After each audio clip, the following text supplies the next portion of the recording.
participants.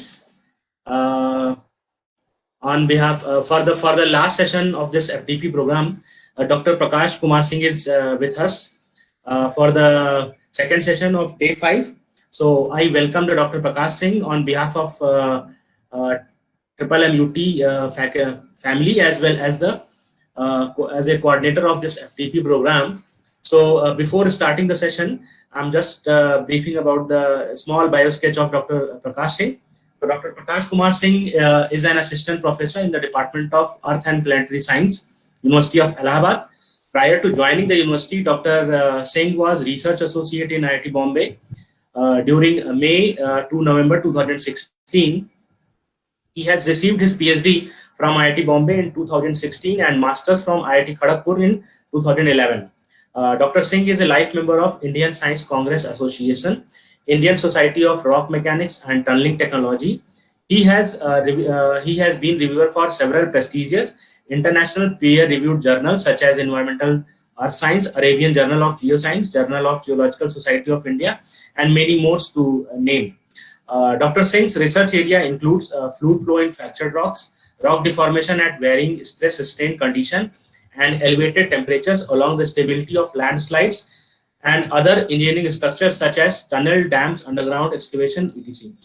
He has been awarded a startup grant of rupees 10 lakh from the University Grant Commission for working in problems due to heavy water ingress under high stress condition. To his credit, he has published more than 15 research papers in journal index in Thomson Writers and presented several papers in both international as well as national conferences. He has recently received a Best Paper Award in the conference of ICGE19, jointly organized by the Indian Geotechnical Conference as well as MNIT Allahabad in 2019. In a very short span of time, Dr. Singh's work has been cited more than 470 times with a H index of 13 as well as I index of 14. So before handing over the session to Dr. Prakash, I would like to mention that our civil engineering's geology part, which is the curriculum of most of the civil engineering parts, is always associated with the geotechnical part, because what information we receive from the end of the geologist, we cannot go further for doing any kind of geotechnical analysis. So it's a kind of collaboration that the information we receive from the geologist, we just process for preparing our engineering structure. So geology and geotechnical engineering are having amalgamation of this thing. So that's why this Dr. Prakash Singh is here. And I excuse for my words because Dr. Prakash Singh is a good friend of mine, and that's why I just named him. So we are happy to have you, Dr. Prakash Singh, on our platform. Dr. Prakash Singh will take care of the virtual lab on geology part, as well as he will brief you how to prepare this contour mapping. So this contour mapping is very much related with for the doing all surveying thing, as well as for the geotechnical engineers also. So Dr. Prakash Singh, now over to you. Thank you, Dr. Vinay. So without any further delay, I'd like to present now. Yeah, sure. Okay. So please tell me if you are able to see this presentation. Yeah, Dr. Prakash Singh, is it very much visible? And however, my two volunteer students, Mr. Sagar Jaiswal and Ms. Ananya Srivastav, will be very much available throughout the session in order to assist you any technical glitch. Sure. Okay. Okay. Thank you very much. Thank you. Thank you. So very good morning, all the participants. As sir has kindly introduced me, without further delay, I'd like to proceed with this presentation. So the topic for today's presentation is drawing geological cross section, and the most important thing is to find out the thickness of the rocks joint. All these things we'll discuss in a much more detailed manner. So before that,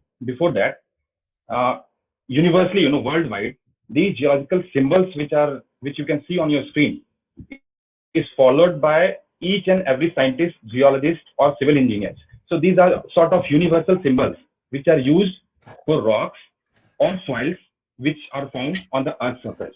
So you very well know now that there are three basic rock types: igneous, sedimentary, and metamorphic, and will not go into the details of it. And there are also other superficial deposits, for example, alluvium, boulder, clay, and silt. So these rocks formation and soil formations in there, and they have been assigned a particular geological symbol, and they are followed universally worldwide. And it is also expected from us that we adhere to these norms. So this is just for the basic. So after that, the purpose of the study is to understand topographical maps. So I hope that each and every one of us have a basic understanding of topographical maps. So just to brief you, because you all know a little bit.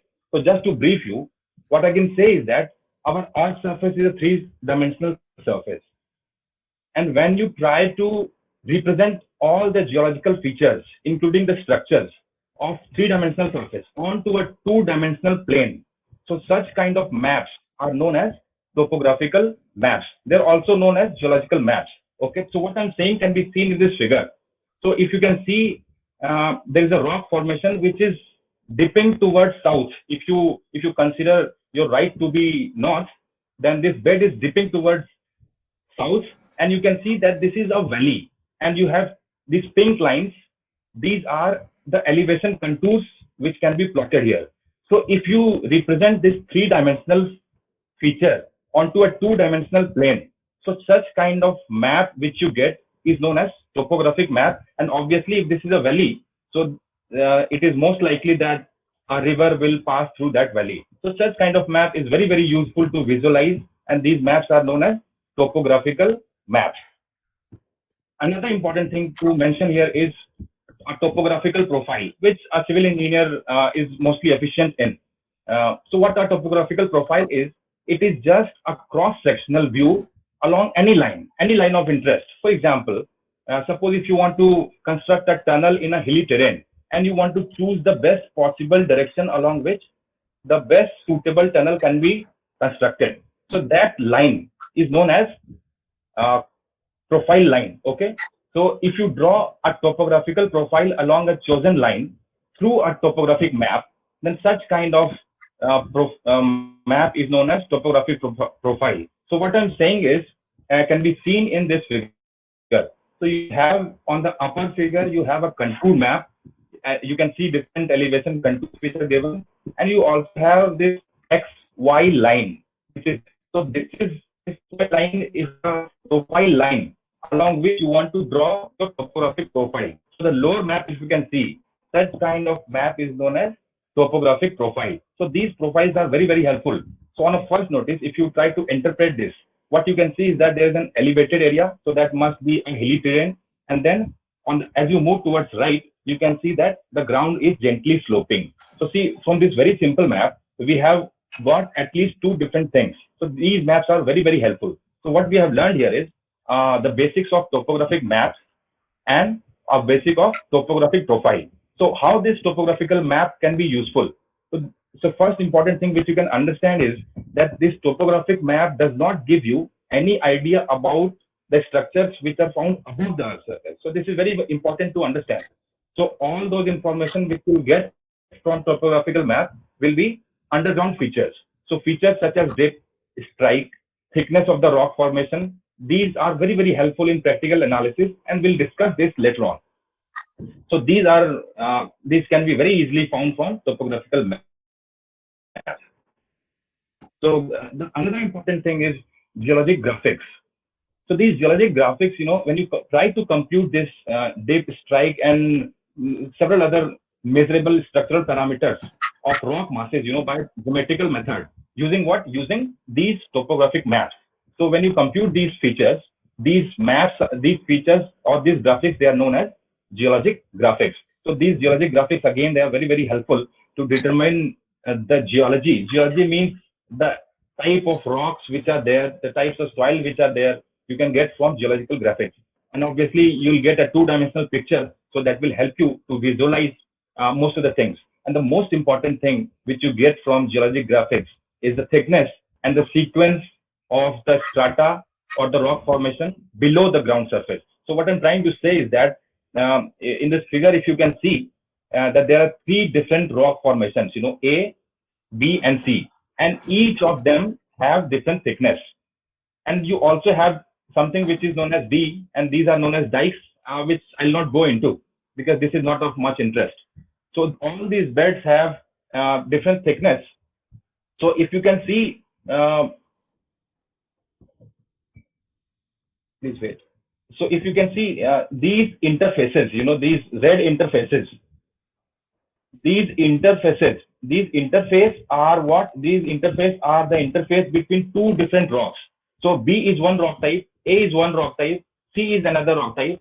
So if you see at the interface, these interface are known as bedding planes. Please remember this. We'll use this later on. So these interfaces between two different rock formations, they are known as interface. And another thing, these and the rocks lying between these two interfaces, they are known as bed. So this is one bed, and this is second bed, okay, and this is third bed. So there are three different beds which are plotted here. So what we can say is that a bed is bounded by an upper bounding unit and by lower bounding unit. So any particular bed will be bounded by two bounding units, and these bounding units, they are known as bedding planes, and the rock material which is contained between these two bounding units, they are known as bed. So we have three different beds, and so you can understand now the thickness of this bed. But what is sequence of this bed? So sequence means that C bed, which is of lowest thickness, occurs at the bottom, and this A bed, which is slightly thicker than C bed, occurs at the top. So we have developed a sequence. Okay, so C is the oldest one, B is the intermediate one, and A being at the top of the Earth's surface, obviously will be the youngest one. So this younging direction, we have got a younging direction. As you move towards the top of the Earth's surface, you get younger bed. So this is known as sequence.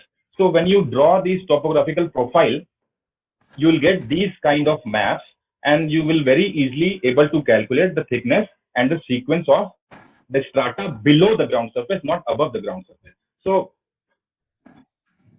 where are you likely to use these geological data? So you civil engineers are mostly related to rock cutting, quarrying, underground excavation. So all these places you will be needing such kind of topographical maps, these geological maps, all those kind of things. Even when you go to a particular site and if you like to design or construct any civil engineering structures. So mostly in hilly terrains and other terrains, maybe in even like Prayagraj, which is completely flat. So such kind of maps will be very, very helpful if you have them. So now we have basic idea about geologic graphics and topographical map and topographical profile. So we'll move further. So please remember again that these bedding planes here, which I've drawn, these are horizontal in this case. All these bedding planes which I've drawn, they're all horizontal in this case, along with the Earth's surface, which is also horizontal. So what I'm trying to say is that let me introduce you a very important term which is known as dip. So this dip is, if you can visualize a horizontal plane, for example, it has a zero dip. I hope zero means the angle of it cannot be measured. And when you have these inclined planes, these are inclined now. These are inclined. So any inclined plane will have an angle of dip. Angle of dip is measured from any horizontal plane to that inclined plane. So this theta is known as angle of dip. So in this case, you have three different rock formations. One, the intermediate one, and this third one. So you have three different rock formations, and all are dipping equally. So you can say that angle of dip for all these three formations are same. Okay. So this is known as dip of the bedding plane. Please remember, these are bedding planes. Okay, these red lines. So dip is measured for a planar feature, and bedding plane is a planar feature. So therefore, you can measure the amount of dip. So now, when you talk about dip of a plane, of a planar feature, you will always need to describe two different terms. First is the direction of dip, in which direction the bedding plane is dipping, and the second is the angle of dip. Okay, so these two important things are very, very important for giving the data in terms of bedding plane. So this bedding plane, suppose this, okay,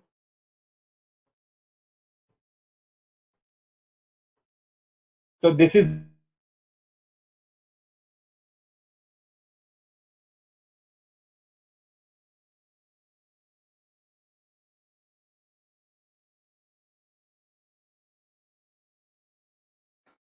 dip. So now dip and you have the angle of dip, you have completely defined your bedding plane. Okay. So how this direction of dip can be measured? So this direction of dip, it can be very easily measured through these geological compass. Okay. So these geological compass are very helpful, and this is developed by Brunton. So this is known as Brunton compass. So these Brunton compass are very helpful, and I hope that everybody has seen this. This is very helpful. So this will give you the direction as well as the angle of dip, such kind of compass. Okay, so this compass is known as geological compass. So now the things to remember. So suppose if you have an inclined bedding plane, no, it is not horizontal. These are inclined bedding planes. Okay, and the plane which I'm talking about can be seen here. This yellow one is the bedding plane, and these are the trace of bedding plane in the cross-sectional view. Okay, so if I draw an imaginary horizontal plane, and if this plane with this inclined bedding plane, so you'll obviously get a trace of this line. This line is the horizontal line on this inclined bedding plane. This is a very important line which I'll discuss later on. This line is known as strike line, and what you have to find is the direction of dip. So what generally people do, they try to pour water on these bedding plane. So as you know that water finds the steepest gradient. So the line of steepest gradient will give you the direction along which you have to measure your dip amount. Okay. So a line, in a way, a line which is perpendicular to the strike line. This is a strike line. This one. This is a strike line. Okay. A strike line is the intersection between a horizontal plane and the inclined plane. So this is a straight line, and a line which is perpendicular to strike line will give you maximum dip. Okay, maximum dip, and therefore this dip is known as true dip of a plane. So in this case, you can see true dip can be measured as 30 degree. The angle from horizontal to this, and therefore this is known as true dip. So similarly, you can also have your compass placed here, and compass will give you the direction of dip. So you have got two things. So when you try to write, in terms of number, how will you write? Because this is also universal. Your writing will decide what plane you are talking about. So your dip amount or dip direction is written in this form. 138 is the direction of dip, which is in southeast direction, and 74 is the amount of dip. So you have to give this value in two numbers. One is dip amount, which is 74, or it can be anything which you have measured, and the direction in which this plane is dipping. So if this is dipping in the eastern direction, you have to write 90 degree or whatever direction which you get from the compass bearing. Okay. So you can understand now that the angle of dip, the range of angle of dip will vary from 0 to 90. This you can understand. How? You visualize this inclined plane. If you rotate this incline anti-clockwise 30 degree, you will get horizontal bed. Okay. And the dip of horizontal bed will be 0. And if you rotate this bed clockwise, more than around 60 degrees, so this bed will become vertical. So the angle of dip which will be measured in vertical condition will be 90. So the range of dip is around from 0 to 90. This is very important analogy, and you should remember this. Okay. The range of dip will vary from 0 to 90. So strike lines now. I hope we have understood about dip. So strike line, suppose if you again have an inclined plane, this bedding can be seen here in the cross section. And if you have this bedding plane which is inclined and which is visible in the field, and if I draw several lines on the bedding plane, okay. So now you can very well understand that this line 5, which is a horizontal line, must have been drawn when you intersect a horizontal plane with this bedding plane. So obviously this line 5 is a strike line, as I have mentioned earlier. So this line is strike line, okay. And obviously again, as I have mentioned earlier, a line which is perpendicular to strike line 2, is the line of true dip. So these two lines have been very easily defined. This is a strike line, and this is your true dip, and this is the direction in which you have to measure your true dip direction. So what are these lines now? What are these lines 3 and 4?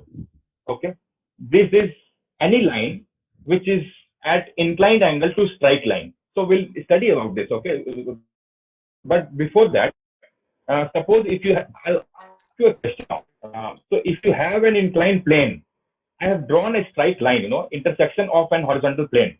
So the question is, how many straight lines are possible for this dipping plane?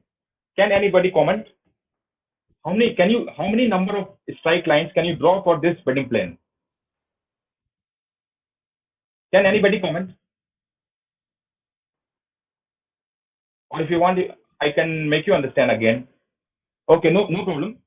See, you can have infinite number of horizontal planes. Okay, if I go back, so you can draw infinite number of horizontal planes. These planes. You can draw infinite number of horizontal planes for any plane. So when this infinite number of horizontal plane will intersect, it will have infinite number of horizontal traces. Okay, it will have infinite number. So you can draw this line, you can draw this line. So you can have infinite number of horizontal lines. So for any inclined plane, please remember, for any inclined plane, you can have infinite number of straight lines, and all of them will be parallel to each other. I hope I am able to make you understand. So this is very important analogy, and you will have, so straight lines for an inclined plane can be many, infinite numbers, but the angle of true dip or direction of true dip will only be one, and it will be perpendicular to straight line. So when you have this straight line, when you have this true dip amount, and when you have this true dip direction, so you have defined completely any inclined plane. So in field, you will have to give these three numbers and these two numbers. So in order to define any inclined planes. Okay. So now, uh, most of the things I made you understand. So I'll talk about these lines 3 and 4. These lines are inclined lines on this inclined plane. So what is the importance of this line? To understand the importance of this line, you have to understand what is apparent dip. So we have seen true dip. Okay. Now try to understand apparent dip. So again, this horizontal line is the straight line of this inclined plane, which you can see. And of course, a line which is drawn perpendicular to straight line will give you true dip. Okay. Any other line on this plane, in either in this direction, either in this direction, either in this direction, it doesn't matter. Any other line on this plane, if you measure the amount of dip, it will give you an apparent dip value. And I hope that you understand the meaning of apparent. It is not the true dip. Okay. Since it is not the true dip, it is, we can call it apparent dip. Now the relation between true dip and apparent dip can be very easily understood if you can draw some, trigonometric equation. We can very easily prove a relation between true dip and apparent dip, but we'll not go into that. Okay. So what you have to understand is that the true dip is the maximum dip of any inclined plane. Any other dip other than true dip is known as apparent dip in any other direction, and its value will lie somewhat less than true dip to 0 degree. Okay, its value will lie from 0 degree, which will start from here, to somewhat lesser value than true dip. So an apparent dip value is always less than true dip. So for example, if I take an if I measured that the apparent true dip of this plane is 40 degree, apparent dip will always be around 39, 38, 36, depending on the direction in which you are measuring your dip. Okay, apparent dip is always less than true dip. Please always remember. So where are you most likely to get apparent dip? Okay, so you all work in kids, you all work in quarries, mine, you all work along road construction and slope stability problems and railway cuttings. So all these man-made sections are most likely to give you apparent dip direction. Most likely, it may give you true dip direction, but most likely it will give you apparent dip direction. And you should know that this is not a true dip, because in most of the cases we use the value of true dip. Okay, so this is the basic about true dip, straight line, and all these things. But the purpose of our study in this lecture is to determine the thickness of the bedding plane, and bedding plane is also known as strata. Okay, so to understand this, by this very simple figure. This very simple figure. Okay. What this figure shows you is that it has three different beds. 1, 2, and 3. It has three different beds. Okay. And these beds are inclined. You can see again, these beds are inclined in this direction. These beds are inclined in this direction. So you can very easily measure, if you draw this horizontal line, you can measure the angle of dip. So this is the angle of dip, and you can see this angle of dip is constant for this plane also, for this plane also, for any plane which is there. And the other important thing which you see is that the thickness of each bed.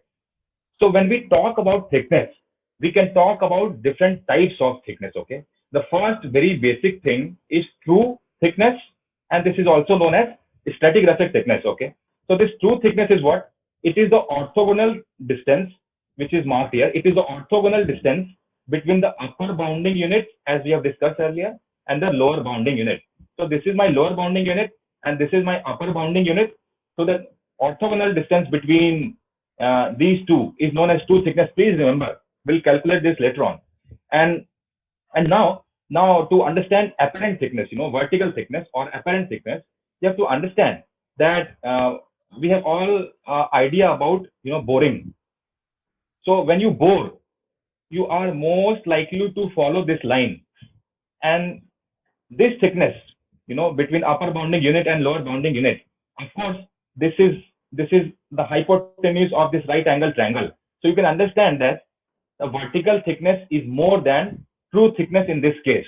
Now, for example, if this bed was horizontal, if this bed was horizontal, if these beds were horizontal, you can understand that if you bore also, then the vertical thickness and true thickness will be equal to each other. So in a horizontal bed, both the thickness will be equal. But when you have inclined bed, obviously the vertical thickness or apparent thickness will be more than true or stratigraphic thickness. Okay, I hope you are able to understand this. So thickness can vary depending on the dip of the inclined bedding plane. Okay, and also from various other things we will discuss. The other thing is outcrop width. Okay, so this I've already explained to you. Outcrop width is, suppose first let us understand what an outcrop is. So when you rock formation, this rock formation, when they intersect on the earth surface, any rock formation, when this is the earth surface, red line. So when any rock formation, we have two rock formation, white one and this dotted one. So when this rock formation intersect on the earth surface, so what you see on the earth surface is known as outcrop. Okay, so you can measure. So suppose this white one in the lower figure, if you measure this width, okay, from this length to this length, so this width is known as outcrop width. Okay, and we can very easily calculate this. So now we have discussed about three different types of thickness. One is vertical thickness, the other is true thickness, and the other is outcrop width. There is also something which is known as horizontal thickness. So if you draw a horizontal line at equal elevation, this point, suppose this is a 300-meter elevation and this is also a 300-meter elevation. So if you connect a horizontal line between these two, upper bounding unit and lower bounding unit, so this will give you horizontal thickness. And you can very easily see now from the next slide that you can, by using trigonometry, you can very easily calculate the thickness of each of these things. So for example, if you have vertical thickness now, so in this triangle, if you have vertical thickness in this right angle triangle, you can develop a relationship between true thickness and vertical thickness. Okay, and this relationship is given by this equation. This relationship is given by this equation, very easy equation. So this equation can be used to calculate true thickness if you know the vertical thickness. Okay, now in most of the cases, you can understand that true thickness is not known. True thickness in most cases is not known. Only when you are able to draw topographical maps or topographical profile, then you will be able to calculate true thickness. So in most cases, what we know is vertical thickness. Why? Because for any exploration work, that we have to use boring machine to calculate this vertical thickness. So when we have vertical thickness, we can have all the other thickness. So in the other case, if you have horizontal thickness, we can calculate true thickness again by using this equation again, only sign and cos changes. So this is very easy equation. So if you have horizontal thickness, you can calculate true thickness. Important thing of this is that if you divide this ratio, if you divide these two equations, you can get another equation, and then you can calculate the angle of dip. Okay. If you divide these two equations, so if you have horizontal thickness and true thickness, you can also calculate angle of dip. So these are the trigonometric functions which you can very easily calculate, and I'm not going much deeper into it. Okay. And the most important thing here is the width of the outcrop. So now you can, the thing to note is that the width of the outcrop will be equal to horizontal thickness. This horizontal thickness, if my ground surface was horizontal, but my ground surface itself is a sloping ground, so you can understand now how your width of the outcrop varies. So this is a sloping ground. If this was a horizontal ground, my horizontal thickness would have been equal to width of the outcrop. So all these thicknesses which I have shown you earlier, I have explained it in much detail, and this will be very helpful for you when you study geological maps. Okay. So this is a brainstormer. It is just for you to understand. So this is folded bed. I'm not going into fold. It is a geological structure. So this is a folded bed, and these structures, they are very helpful in petroleum exploration, because these are the sites where most likely petroleum is found. Okay. So you can see that these are the bedding planes, which shows very different behavior. It is curved. Okay. So this flank, this flank on the right hand side dips at 30 degree. You can calculate the angle of dip by taking this horizontal line. So this is dipping at 30 degree, and this is dipping at 45 degrees. And if you try to bore, okay, from these 1, 2, and 3 locations, so what you are likely to find, you can see the relationship between true thickness and vertical thickness. So the true thickness in all the cases will remain 500 meter. Why? Because this is the orthogonal distance between the upper and the lower bounding unit, and this orthogonal distance is constant wherever I go. But this vertical thickness will depend on this angle of dip of the bedding plane, and therefore, because this is higher dip, so the vertical thickness is most. In this case, vertical thickness is equal to the true thickness in case 2, because they are almost behaving as horizontal bed, and then vertical thickness slightly decreases from the first case. It becomes 577 meters, but still more than true thickness, because it is a sloping bed. Okay, so this is just for example. So now we can see the behavior of width of an outcrop in a much more detail. Okay, so these two things are there. So we have 2 examples here, and we have this bed, okay, this dotted bed, which has a thickness of T, and you have again the same bed which has again the same thickness. The thickness of 1 and the thickness of 2, they are all equal. Okay, T1 is equal to T2 in this case, and the ground surface is horizontal in both the cases. It is not a sloping surface. The ground surface is horizontal. So when this bed outcrops, so when this bed intersects the earth surface, this width is known as outcrop width. So you can see that depending on the relationship between D1 and D2, what is the relationship between D1? D is the angle of dip. So obviously D1 is greater than D2, isn't it? So D1 is greater than D2. Therefore, width of the outcrop, so W1 also is less than W2. Okay. So you can see. So this means that for a gentler dip, if you have a gentler dipping bedding plane, it will have much thicker outcrop width. Okay. If you have steeper, so for example, if I draw the earth surface and if I draw the steepest bedding plane can be 90 degrees. Okay. So it will have a width of width equal to true thickness, isn't it? If you remember the true thickness, orthogonal distance between these 2 units. So in this case, the width of the outcrop depends on the angle of dip of the bedding plane, and also on the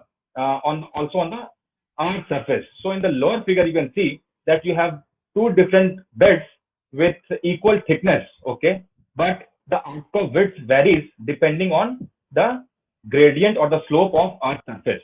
So W1 and W2 is very different, although the thickness of the beds, the orthogonal thickness, are same. Okay, so a very important analogy which we get from this figure is that width of the outcrop is greater for lower dips and also on thicker beds. So if you have a thicker bed, you'll also, for same sloping angle, if you have thicker bed, for example, in this one, you will get thicker outcrop width. So this is also a very important analogy. Okay. So now, when we have a basic idea about straight lines, so can we draw straight lines on the map? How it can be done? So you have to select all those points where if these contour lines intersect, okay, these contour lines intersect the bedding plane. So you have to draw these straight lines. Okay. Wherever these contour lines intersect the bedding plane, you have to select those points and you have to draw a straight line.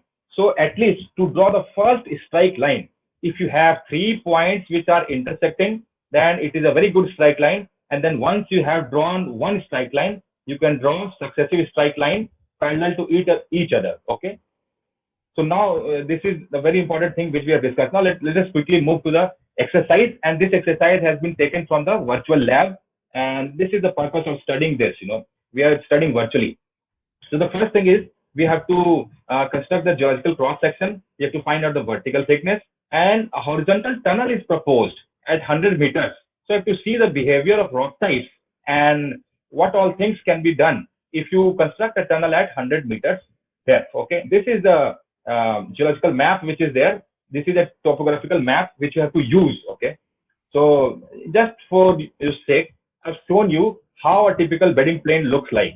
So these lines, which you can see, infinite number of lines which are there, these are bedding planes. So in this case, these are inclined bedding planes.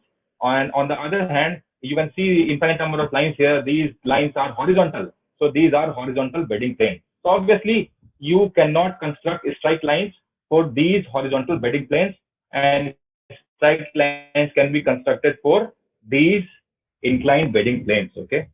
So you have this topographical profile line, as we have discussed earlier. So any given line. Okay. So this profile line is there XY, XY, along which you have to construct a topographic profile. So it is a process, it is an entire process.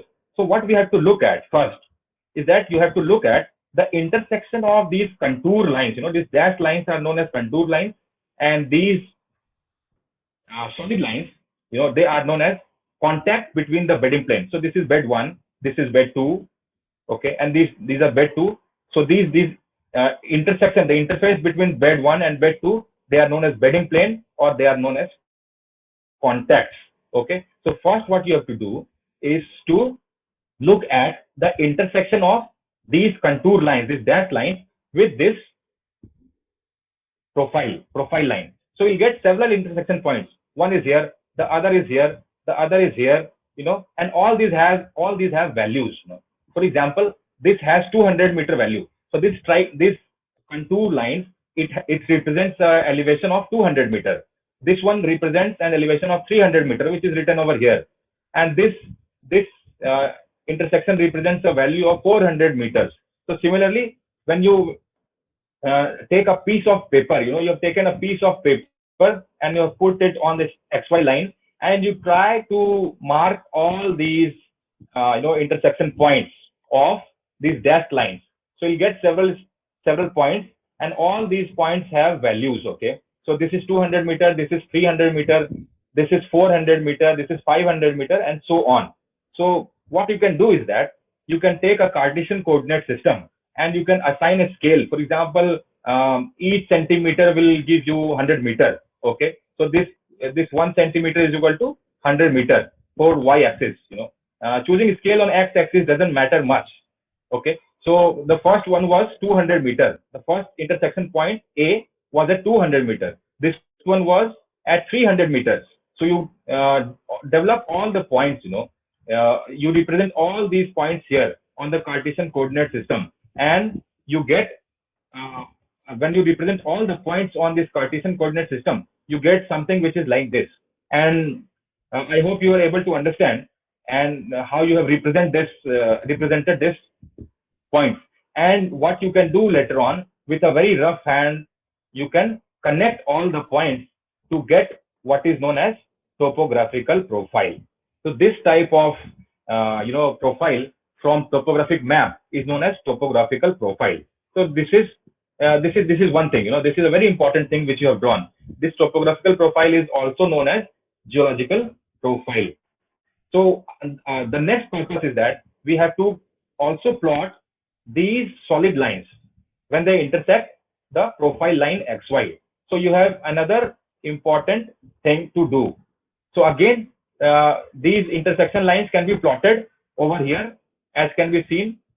Okay, so this I think I have less time, so I'll skip this slide and directly go to this. So what you have plotted is, you have again plotted these solid lines on this map. So once you have plotted all the solid lines on this map, so finally you can draw your profile line with a very rough hand. So this type of map is known as topographical profile. Okay, this is the final topographical profile. Now you must remember that a tunnel was proposed at 100 meter. So you can see this 100-meter elevation over here, and a tunnel is a horizontal line always. So what you can do is you can draw a horizontal line, and you can understand that, I hope you understand by overburden depth. So how your overburden depth varies at each location, So this is a very low overburden. This is a high overburden. So you will obviously get a high stress condition when you, and high stress condition is always related to high stress problems also. For example, rock burst and all those things if you have studied. And this is a low stress condition. Again, it forms different types of problem. For example, entire crowns settle down. So such kind of problems can be very easily understood from these topographical maps. Okay, so a tunnel is proposed at 100 meter, and you can see how very stress condition can vary from this simple map. So now what you have to do is calculate the angle of dip, and this is the most important part. Okay, so angle of dip can be calculated by drawing strike lines. So what I've done is that I've taken the intersection of, I've taken this bed, I've taken this bed for the construction of strike line. So this bed, you have to choose any one bed to draw strike lines. So for any one bed, you have to draw 2 strike lines at least. So intersection of this is 300-meter contour. Okay, so this strike line will represent a value of 300 meter, as you can see at the bottom. And this strike lines intersect 2 points at 400-meter contour. You can see this is a 400-meter contour, and this has intersected in 2 points. So this strike line represents a 400-meter strike line. So you can see that this is you can identify the slope of the ground. The slope of the ground will always be from higher elevation to lower elevation, and therefore the direction of dip, which is very important, as discussed earlier, that it will always be towards higher elevation to lower elevation. So one thing you have determined here is the direction of dip. It is dipping towards X, which is west direction. In the map, north is always written at the top. Okay, north is always top. So this direction is the western direction. So your beds all are dipping in the westerly direction, something like this. You can see this image. So all the beds are dipping towards west, and this condition is similar to this condition. Okay, now you have to calculate the angle of dip. So first you can do what, you can construct strike lines in the entire map, and then you can see this green line. This green line can be very easily measured. Okay, if you keep a scale, you can measure the distance of this line, and always remember that scale is also given over here. 1 centimeter is equal to 100 meter. So if this length is around 1 centimeter on map, so it is representing 100 meters on ground. And then the distance, the vertical distance between these two lines, it is 100 meter. If you subtract 400 from 300, this strike line is of 400 and this strike line is of 300. So the vertical distance is around 100 meters. And if you convert this 100 meters on ground to map, this will be 1 centimeter. So what we have to do is that we have to draw a 1 centimeter line on this map, and then we have to connect this. And when you take this triangle, and you have to find out this angle. So this angle will give you the dip amount, and this can be very easily found by trigonometry. You know the length of this line, you know the length of this line, and you have to just use trigonometry to calculate this angle of dip. And the formula is tan inverse base upon this upon this. So this can be very easily found. Okay. So once you have found the direction of dip and dip amount, you can plot all the bedding planes on this, because this was all the bedding planes was dipping in this direction. So I have made like this. If these beds were dipping in this direction, I would have drawn a bed something like this. But we have determined that these beds are dipping in westerly direction. So we have drawn lines like this from all the contacts, okay? From all the contacts. These are the contacts, all these contacts. So for all the contacts, I have drawn the bedding plane, and the dip, suppose if it was 45 degree, I have represented it over here. And you also have your tunnel placed over here. And once you have placed all the boundaries, you can fill in the symbols which I shown you earlier to show your rock types. For example, you have 1, 2, 3, 4, 5, 6, 7 rock types which are there. So you can understand. So when you move 100 meters inside the tunnel, you are expected to find shale and conglomerate kind of rock. When you move 300 meters inside the tunnel, you will find this rock. When you have moved 1100 meters inside the tunnel, you are expected to find this rock. So in that way, you can develop the methodology of excavation. So this topographical map, in that sense, can be very, very helpful for underground excavation, for road cuttings, for tunneling, for dams, for anything. So such kind of maps are very, very helpful. Okay. So the purpose of this was to find out the vertical thickness. So now from all these points, so whatever points you want to find vertical thickness, if you draw a vertical line, this vertical line, so this will give you vertical thickness. Okay. For each bed. So you have to find out vertical thickness of each bed. So from this point to the lower bounding unit, from this point to the lower bounding unit. So this will give you vertical thickness. And suppose you were also to find out the horizontal thickness. So what you would have done, you would have drawn an orthogonal line. Okay, you would have drawn an orthogonal line, and you could have drawn this thickness also. So I'll skip this. So this was another example which I would skip and directly go to the virtual lab. Okay, I would directly go to virtual lab.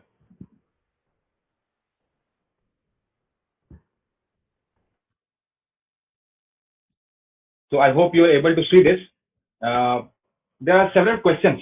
So we have to talk about the thickness of strata by graphical method. So even if you go to this website, you can see different procedures which are there to find out all these things. And I have taken from this website only, and I've shown you how to calculate thickness and all those things over here.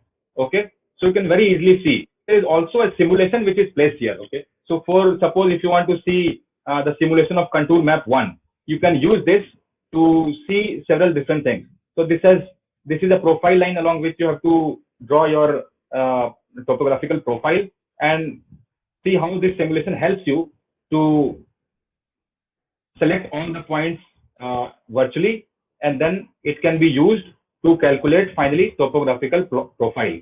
To plot x-axis, plot y-axis, and this can excuse me, this can help you to plot all these things which I've told you on a computer. Okay. So just I'll click on these points, and I'll show you how these points are plotted. Okay. So once these points are plotted, so these things, topographical profile can be very easily done. Okay. So I'll skip this simulation, and there are several tests which are also there. So I hope you have understood some things.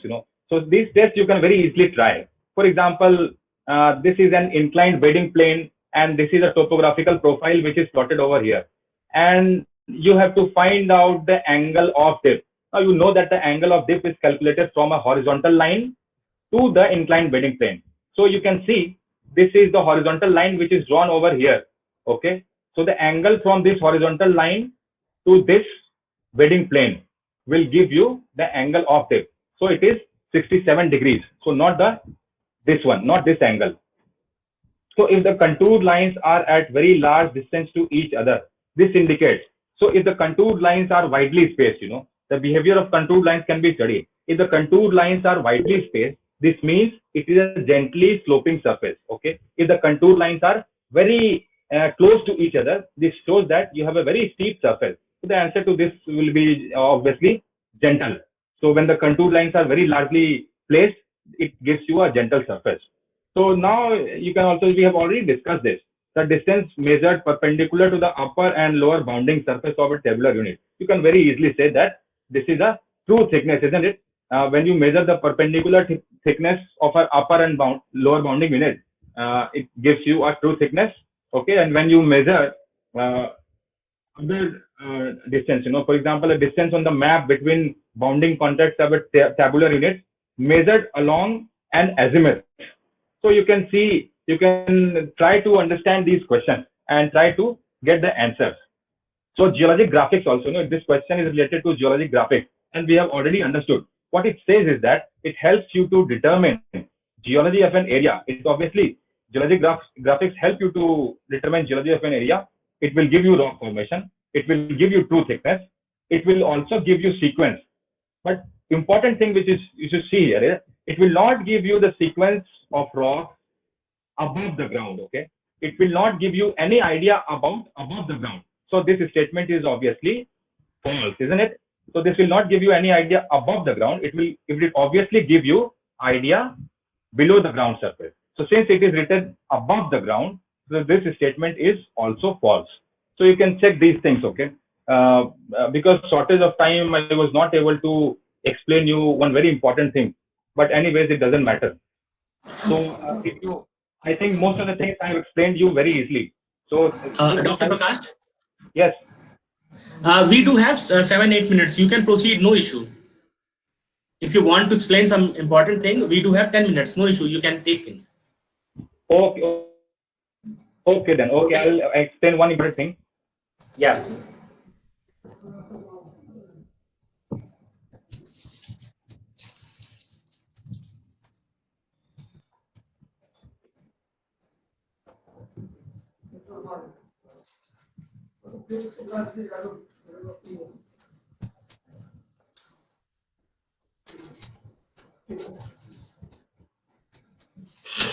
Presentation.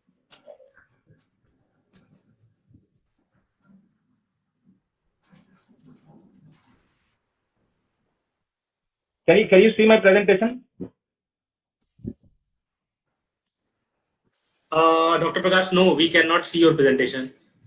Yeah, Now? right now it has launched. Yeah. Okay, okay. So one important thing which I wanted to explain here, which was mentioned in the virtual lab, was calculation of index of a solid line. Okay, so index of a solid line, what does this mean? So these solid lines, first of all, you have to understand these blue lines, these black solid lines, they are solid lines, and for that you have to calculate the index. So this is, when we study geology, we do not need it, but this, since this was written on the virtual website, that NIT1, so therefore I'm explaining you this, so maybe it can help you. So what you have to do first is that, so let us understand what this index line is. So index of a solid line is determining the coordinate of these solid lines. Okay, the coordinate of the solid line, and that too the y coordinate, as you can see in this table. For all these intersection points, for all these intersection points, you have x coordinate, but you don't have y coordinate. So when you try to determine y coordinate, you are trying to study about index of a solid line. Now, how it is done? So first of all, let us understand that you want to determine index of this blue solid line. Okay. So the first step is that you have to identify a dashed line on the right side of this, which is this one, and you have to identify a dashed line on the left side of this. So this red line can be denoted as M, okay, and the green one can be denoted as N.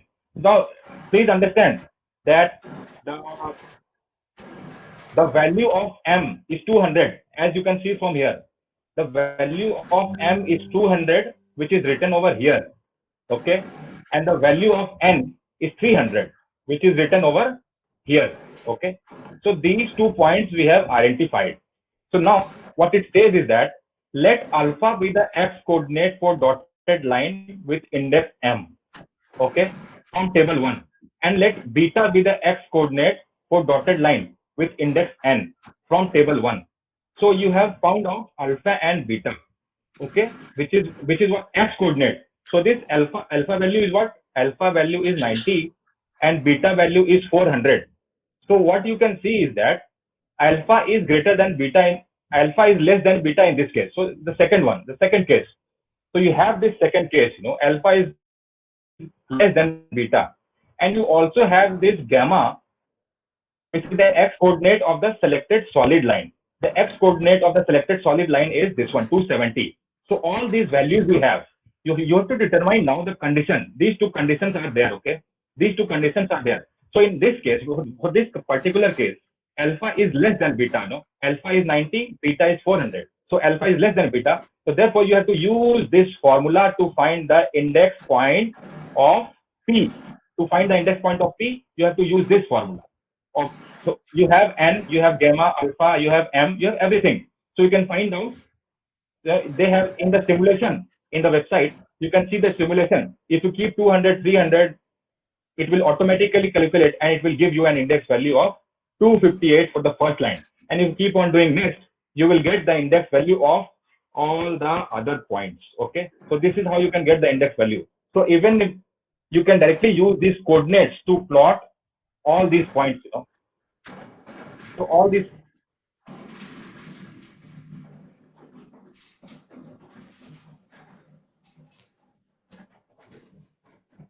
so I'll show you in this figure. So all these points, P, Q, R, S, T, all these points, to find out the index of all these points where where the solid line intersects this thing, so you can calculate index point of all these lines. So this is what I wanted to say, and this is there in the simulation. So you the theory, as said, you can check it on your own, and this is another example. So you just try and solve the problem and try to understand the index value if you are really interested. But the most important thing for you is to take away from this PPTs to calculate thickness. There are different types of thickness: true thickness, apparent thickness, which is vertical thickness, the outcome width, and some other thickness. So all these things can be very easily calculate from such kind of topographical map. A topographical map, for your knowledge, is a map which contains these dashed lines, which is known as contour lines. This contour line shows elevation, and it has geological rock formations. So these solid lines denote geological rock formation, and it also has a scale, and a north arrow is also marked, which is missing from this figure. So such kind of map is known as topographical map. And if you are given any topographical profile, in this case XY, or even this section, so you can develop a cross section along any identified plane, any identified cross section you can draw, and you can try to develop a topographical profile, and whatever construction activity is taking place, you can develop a very good idea about it. So I think if you have any question, you can directly throw away at me, and I'm handing over to Dr. Vinay.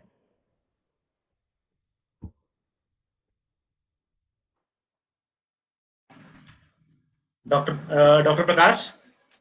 Yes. Thank you for session. All the participants, if you have any questions, you can just drop your queries chat box, or you want to have a conversation with Dr. Prakash, you can unmute yourself. Anyways, I'll share my email ID with you. So if you have any problem, if you wanted to discuss anything, I think you can mail me directly. Yeah, please. That's so nice of you, Prakash Singh. So in the chat box, so all the my email ID. Yeah. We have received, and we have also shared with all the participants. Okay. Okay. So before concluding this session, I want to inform you that once this session will be included, after this, the validatory session will start, and behalf of this organizing team, I congratulate Dr. Prakash for taking so much efforts in order to introduce all the engineers to let them know what exactly the geologists do. And also, this session was kind of thing that we are using the soap, but we are not knowing how the soap is getting manufactured.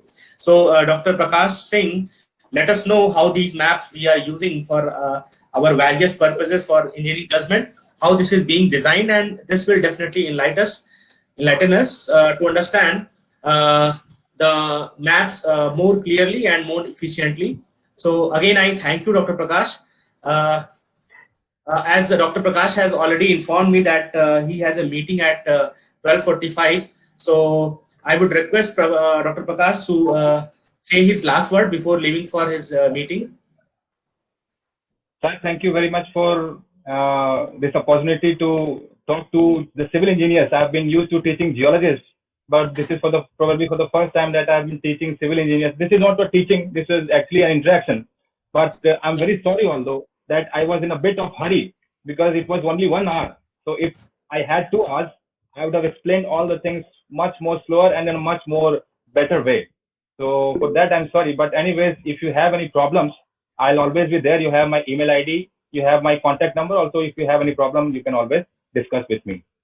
Thank you very Dr. much. Singh, I would like to mention that you have given a good kind of input to our all the participants over here, because we are already running a rock mechanics and rock engineering program in our UG level and PG level, and I'm also fortunate that both the courses are being run by me, and Oh, we will that's take nice. your services, because what exactly is happening, we are just starting to utilize the, like if I mention this GSI and all these values, so all these values we just use as a number. So you are the people, you the geologists are the people who just determine all these things. So we are always grateful for the geologists. Okay, and we'll take your services in future also whenever we'll be needing to elaborate Sure, more on the rock mechanics and rock engineering. sure. Okay, thank you, Dr. And Prakash. what I've always believed is that a good civil engineer has to be a moderate geologist. Yeah, definitely, So definitely. Okay. everybody should gain some idea about little bit of geology. It will help you in construction site. Okay, Dr. Prakash. Okay, okay. Thank you, thank you. Okay, sir. So am I allowed to leave the meeting? Yeah. Sure, sure, sure, sure. Okay. Thank you for your Thank you time. very much. Thank you very much, sir, and thank you everyone. Have a good day. Thank you. Uh, so all the participants, please hold for here for 10 more minutes. So, Madanji, is anybody else has joined? We can give the session to them.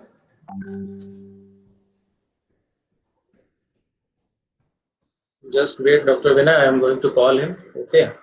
Okay, please mute yourself. Okay. All the participants, we have provided you link for feedback link. After this session, what we are going to do, we are starting our validity section, and in this session, we will take feedback from you, as well as a separate form will be circulated to all of you to provide the feedback of, your feedback, your experience in this particular form. Overall feedback, as well as we are very much interested to have some words from you, so that we can improve in our organization. I'm sorry, in our organizing tactics. If we go for organizing any similar kind of program in future. So just hold a second. We are looking for our head of department. He'll be joining very soon. Meanwhile, anybody want to say anything? He can unmute. He or she can unmute. We'll be happy to hear from you.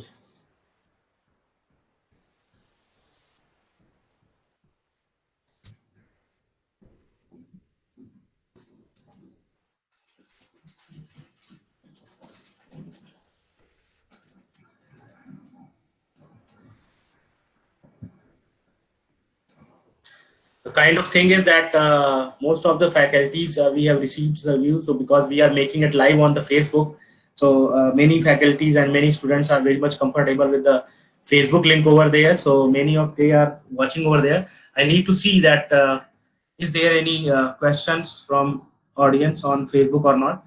Let me see.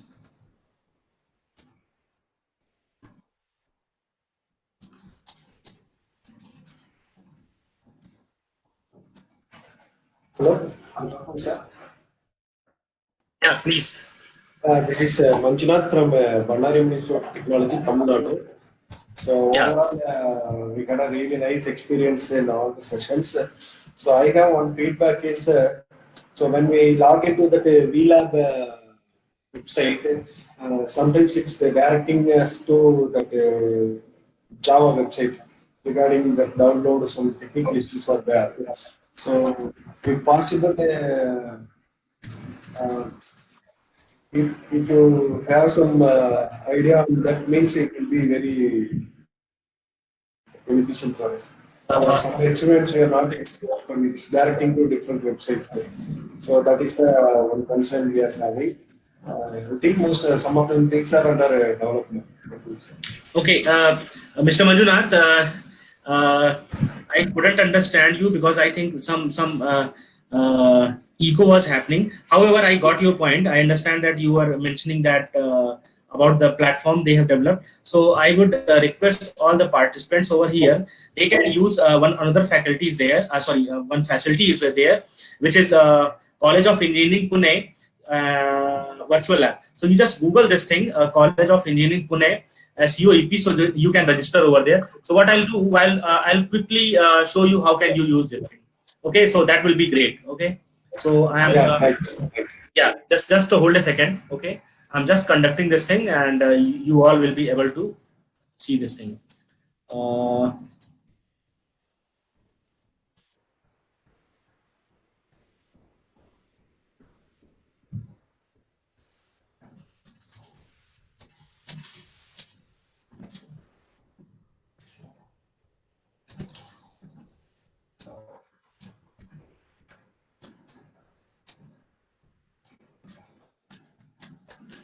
uh, Please let me know. Are you able to see what I am typing?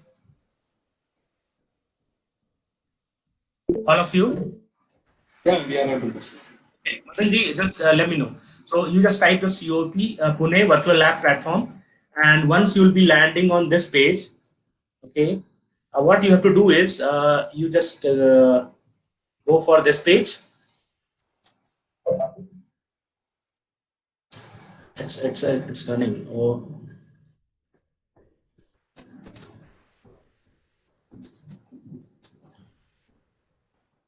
okay. What exactly is there that I have registered? So you have to register using this your email ID, and you have to set up a password. That's no issue. And they will be asking that from which college you belong. So if your college is not landing in the periphery of the Maharashtra state, so you can choose any college just in order to use the facility. So I will let you know how you can use this thing. So you go for home.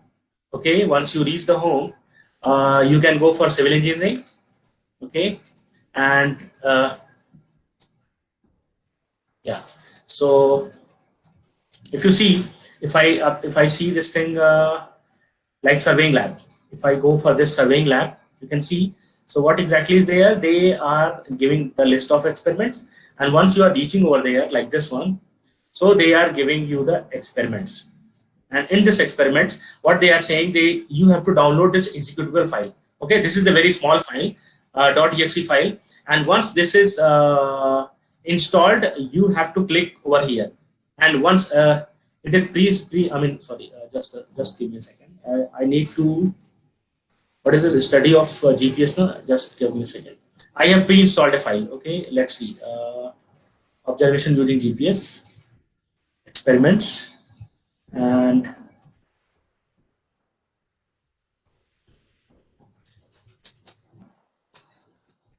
hold a second. Hold a second. Am I landing on a wrong page?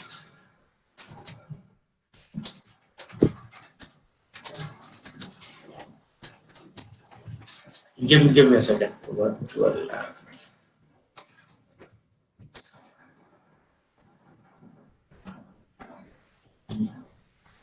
Yeah, this one is there. Okay.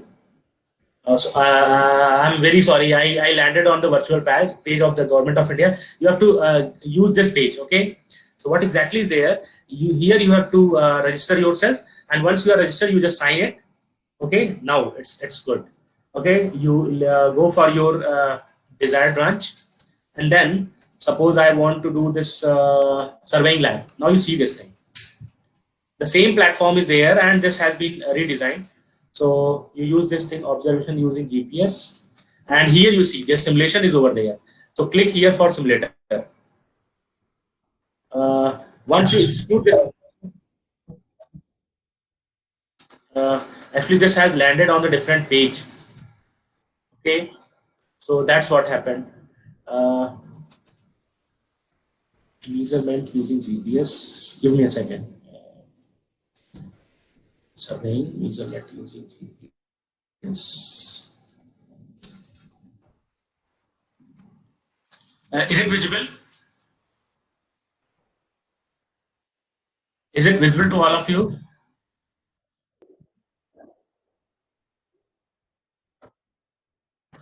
I think you are presenting a particular window, sir. I think actually this what is happening is there. I have selected my one tab. So what exactly is there? Every time I am clicking a new tab is getting open. That's why it is not being reflected over there. Use Okay? the option entire screen, sir. It will. Yeah. I'll do all these things. Okay. What I do, I'll do all my slides. Okay. Just present now, and your entire screen. It will be fine. Is it fine?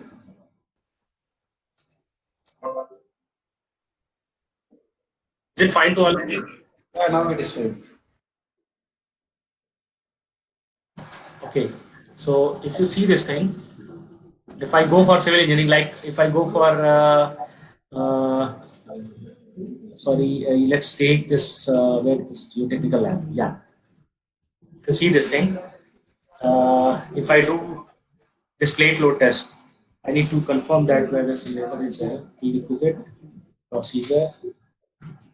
This has been not developed yet. They are also in developing phase.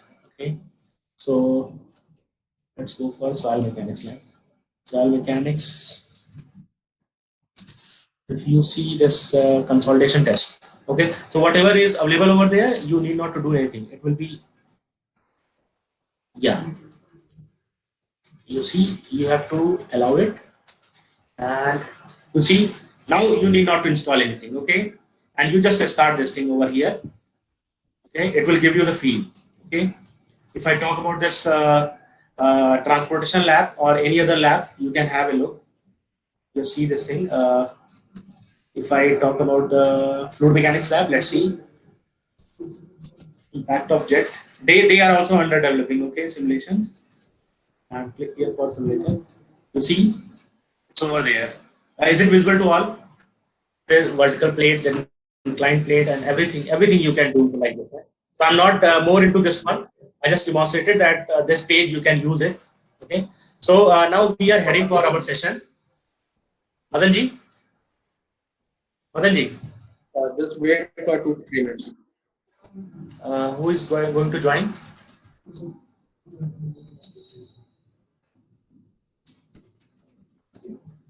All the attendees, we are heading for our validatory session. Okay, so before starting the session, I just starting the session, I'll just brief you what we have done and what we were planned. So this particular program was planned for aiming so that all the students as well as our faculty members will be get trained, as well as will introduce with the virtual lab platform, which has been already developed by the Government of India, as well as it is always under developing stages at various universities level. So in this session, we have planned 16 sessions by various eminent professors. So however, one professor has cancelled due to his some urgent assignment. So out of 15, we could run, out of 16, we could run 15 sessions. So in this 5-day session, we do have experts from IIT Roorkee, IIT Kanpur, IIT Madras, NIT Patna, NIT Jamshedpur, NIT Allahabad, NIT Surat, University of Allahabad, as well as the IIT Ram, Ahmedabad, Gujarat. So from all these experts, we could elaborate our virtual lab sessions on the especially on the soil mechanics, foundation engineering, water resources engineering, fluid mechanics, hydraulics, strength of material. In transportation, we could also cover the aggregate experiments as well as the pavement experiments. And for our last session, which happened today, this was the from for the geology aspect, which Dr. Prakash has just concluded. I am pretty sure that you must have enjoyed our efforts in having the experience on the virtual lab platform, and as well as the many professors who were there, like Professor N.S. Maurya, who has taken a hand-on session on environmental engineering lab that I couldn't mention. I forgot to mention that thing. Okay, so now our head of department has joined. So I hand over the session to Professor Sriyam Chausia to have few words with all the participants. Sir, please unmute yourself. Hello, good morning to everyone. Dear participants, now this is the end of the 5-day FDP program, and I hope you have learned many things during this 5 days regarding this virtual lab. And if you have any suggestion, you can put your suggestion, you can send it by the email, and you will get a certificate. All the faculty will get a certificate for these 5 days. And with these words, some more other engagements, I am finishing this lecture. And this best of all, you all, thank you very much for sparing your times, valuable times, for attending this 5-day FDP. Thank you very much. Thank you, sir. Thank you. Namaste, Chauriya. Hello. Namaste, sir. Namaste. Okay. I want to give a small feedback from my side. Oh, okay. You can give. Yes, sir. Myself Kishore Waghela, sir. I'm an assistant professor in Government Engineering College, Rajkot. Sir, before attending this training, I know that there are few experiments available in the virtual lab, but it is wide website. There are all the experiments, all the areas have been covered. So it is really good, and I knew that by attending this FLP. So I would like to thank Madan sir and Bhushan sir, especially inviting me for immense allow me to attend the sessions, allowing me to attending this entire training program. Thank you very much, sir. Thank you. Thank you. Mr. Chandan Kumar Gupta. Yes, sir. Yes, sir. Good afternoon, sir. Good afternoon. Sir, it was a very valuable session. This FDP developed us with a good knowledge. Thank you so much, sir, for inviting me. Thank you so much, sir. Dr. Manjunath, can you have please a few words for the sessions?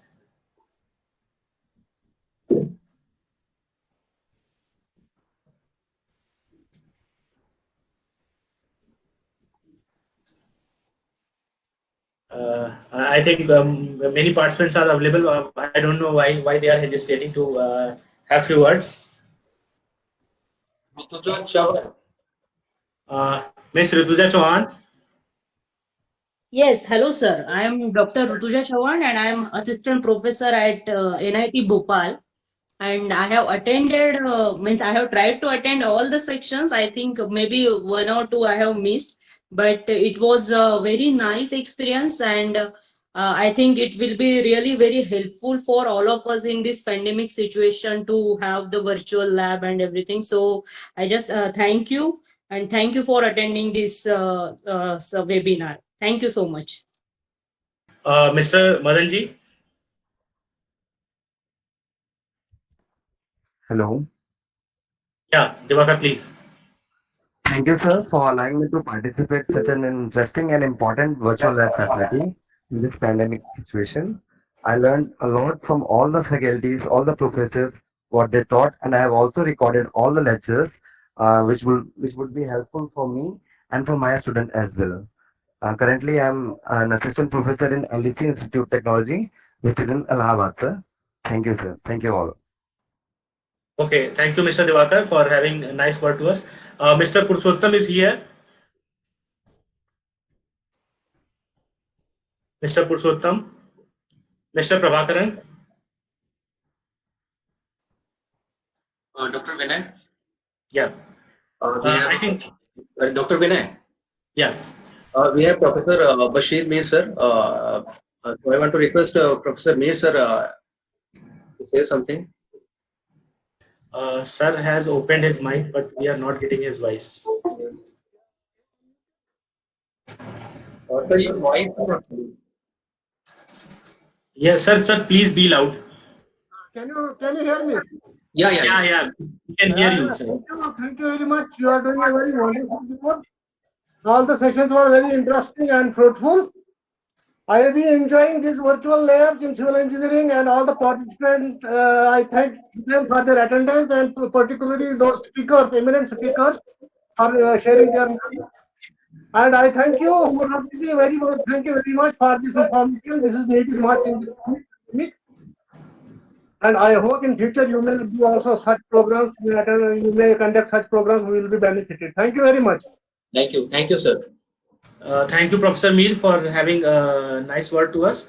I could see R. Parthasarthi is here. R. Parthasarthi.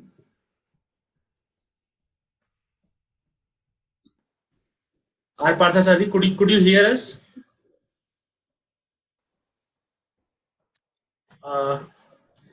Mr. Madan, I think we should wind up. Before winding it up, we just want to inform you that there is one more feedback session for overall section. So I request all the volunteers who are here, just paste this link for the participants so they can provide this feedback to us.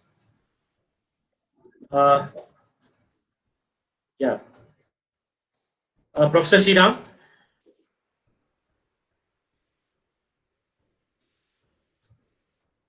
Sir, should we wind up? Sir, please open your mic. We are not getting your voice.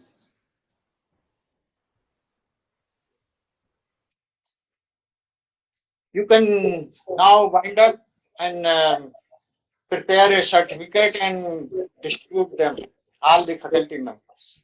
Okay, thank you very much, sir. Okay, all the participants, please fill this form. We have just shared you over here. Okay, this is an feedback for us. Okay, Mr. Madanji. So I'm leaving. Okay, you just stay here for 10 minutes so that the students and all the participants can fill this form. Okay. Thank you, sir.